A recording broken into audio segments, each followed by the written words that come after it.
social media is a blessing and a curse. First off, the ability to get in front of a lot of people. I love it. Like, what does Instagram have? Over 1 billion people on this platform? Oh, goodness. Do you know?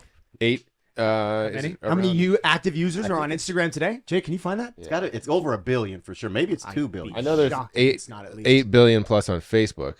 Shit. So Meta, I mean, it's both. So Yeah. you would assume everybody with a Facebook would have an Instagram. But you think about that for a second. Back when I was operating, man, our biggest technology was like fax on demand. Yeah. Like, if you don't have a fax machine, though, I couldn't send you shit. Right. You had to go to like Yeah. Kinko's or Office Max to get the marketing materials. And I used to have this thing. 1.3. you were close. Wow, yeah. Great guess. Yeah. 1.3 billion active Instagram users today in 2022. All on one platform. Now, the key is figuring out how to get to them. Right. The cool thing that's happening now is that if you can create content, if you can get creative, the algorithm will kind of push you in front of people. Where in the earlier stages, if you were promoting a business, the algorithm slapped the shit out of you. Yeah. Like, it's like, no, you have to pay us if you want to market your shit. Right. So, Pay to play. pay to play. I think it still is a bit. It is. Instagram for feels sure. very pay to play to me, still to this sure. day. But I agree with you. I think, and we've seen this quite a bit. I mean, the more we dump into the weird stuff, the more content you make that's unique. Instagram does start to your algorithm. It goes up. They start to open doors for you. So if you can get and you got to be a little creative in business. You got to figure out a way to stand out. So if you're just posting the same old shit, you're not going anywhere. But anyways, back to the question. Yeah, to the question. So social media, back in the day, I'd have to recruit on social media 1,000 people to get the same type of production that I would get out of 100 people 15, 20 years ago. And I'm trying to figure out all the pieces to this. I think the biggest piece is the options. They're on social media. They got shiny object, syndrome. Yeah. They join the company with me, but there's 30 other people telling them the grass is greener over here and the comp plan's better over here. Yeah. You know what I mean? And and the minute they follow you, directly underneath you, there's the For You page with the people that literally do similar to what you do. Yep. And they go, oh, this guy's doing the same thing. So is he. Yep. So it's FOMO is terrible. Yeah. And people and people don't keep their commitments. I mean, you can look at the divorce rate and tell you they made a commitment to their spouse and God, and more than half can't keep that commitment. Right. Great. So point. how are they going to keep a commitment? Great point. That's good. How are they going to keep a commitment to a $200 to $1,000 investment? You know what I'm saying? So it's annoying from that perspective. But the technology just speeds up, because back in the day, like I've always built without using my mouth. I'm not big on like I never look for salespeople. Like, people have a misconception that this is about sales. I said, look, I was a freaking janitor. My mentor said, say less to more people. He said, shut your mouth. Do you want to scale all over the world or not? If you keep talking, you can't scale in Korea. Man, do we know some people that would apply to? Yeah. You know who I'm talking about. Send them to my boot camp. Hey, I'll send them to my boot camp. Well, we put duct tape on their mouth. 2 ears, 1 mouth for a reason. But anyway, so to scale all over the world, which you have an opportunity. So imagine your guy lives in Milwaukee. Yeah. You know the background. Sister dies from a heroin overdose. Dad is a steel worker who got picked up by Flight for Life from work one day, and that was the end of that. Mom left a long time ago. Not a lot of, I'm not being taught how to build a big ass business. I was being groomed to go into the steel mill where my dad worked. So I get introduced to this industry. My self-esteem is low. It's disguised as a tough guy. You know what I mean? It's disguised as something else. But I had low self-esteem. I thought of business people as like untouchable, like super special, had to be born in the house with the Rolls Royce already in the garage. Yeah. Our pedigree wasn't there. So I had all these hangups.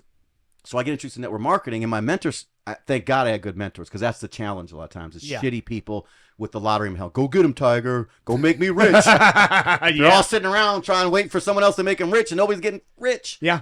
So I had mentors that were like, look, you got to shut your mouth, because number one, every time you talk, it's terrible.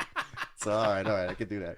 So we had these VHS tape and cassette tapes. You guys, I don't know if you remember. Yeah. There was a place called Blockbuster. Anyway. Oh yeah, that was. We're old enough for that one.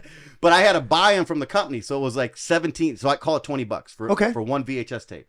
The VHS tape told the story of the company and the product and all that. Got it. Since I wasn't allowed to talk, and plus I couldn't talk very well, I got good at what we called pass and play. So I would pass the VHS tape to you. See, I can't even fucking talk now. VHS tape to you. Then your job was to watch it, to play it. I'm coming by tomorrow. I'll be like, look, bro, I'm coming by tomorrow. Watch that tonight. I'm coming to your house tomorrow. I would drive all over the neighborhood picking these things up. So we got pass and play because I need it back. It cost me $20. I don't have a lot of money. I need my tape back. Eventually, this is the most incredible thing I've ever heard. This is how we built. This is how we built This back is then. very cool. This is very cool to see how this Yeah. this started. Okay, keep going. And So- back then it was a $5,000. So it wasn't this. Now everything's so we had to make everything really, to coddle all the weakness in the system. right. So it was 5,000 to you couldn't play the game unless you were putting $5,000 into the deal. This was back then. Back then. Now it's Ba- $49. It was back when they were real men. Yeah. Anyway, it was back before we were vaping all day and lowering our testosterone. man. I'm sorry. You're 100% right. We could talk a whole episode just about And that. eating your fucking soy pancakes. Anyways, so all of a sudden now I got 5 people that are doing exactly what I'm doing. So I started learning how to scale. We didn't call it scale. We said get it to duplicate. Yeah. My mentor says, don't do what works. Stop trying to sell everybody. Do what duplicates. So that meant shut your mouth, get them the tape, let them watch the tape, and get them to make a decision off the tape, not off of you. Not off of you. Yes. Ooh, I like that. Because they were that a lot, yeah. my mentors were making $30-40 million a year That's a great nugget. global. Plus, you don't have to keep saying the same thing over and over and over again, which that's the worst part about being a salesman. Or- you got to go in there and script it and just Or wasting your time individually one-off Oh. talking to every single person because, like you said on social media, there's so many people that are flaky that will fall off. Oh, yeah. Hey, show 1,000 people. If 50 show up and go, hey, this is for me, that's awesome. That's the game. It truly is a numbers game. Like I always Oh, had yeah. this conflict. Like my mentors would say, it's a relationship business, but then in another sentence they say it's a numbers game, and I always struggle with that. I'm like, well, what is it? How's it relate? But I got it. I was sorting. Mm-hmm. I was in the sorting game, not the convincing game. I'm not gonna sit here and try to I didn't need to like salespeople trying to teach you close. I don't need all that shit. Yeah. Watch the video, you get it, you don't. I got to keep moving. Give me my video back, by the way, because Bob over here needs to get it next. You're right. The days of I love that. It's a great movie. That Alec Baldwin is the car salesman. He's the Oh, closer. yeah. He's the big. I wear this watch. This is me. I'm yeah, worth yeah. this much. What movie is that? Come on. Dude, that's a great movie. You know the movie I'm saying? He's He young. held He's like all the 30. leads. Yes. Yeah. My He- watch is worth more than your life. And he tells the guy, "I will sell more than this entire floor." Glenn Ross. That's it. That's it. Glengarry Glen Ross. Glenn Ross. But kind of gone are the days of that sort of mentality. Now with social media, with the extrapolation of all the different venues and funnels, if you make quality content that conveys your message clearly, and like you said, I think it's both. It's a numbers game. Get it out to as many eyes as you can, filter those people down, and then form relationships from those 50 people that come into you. But I like the fact that you're willing to walk away too. It's like you're divorced from the outcome. Care less. Yeah.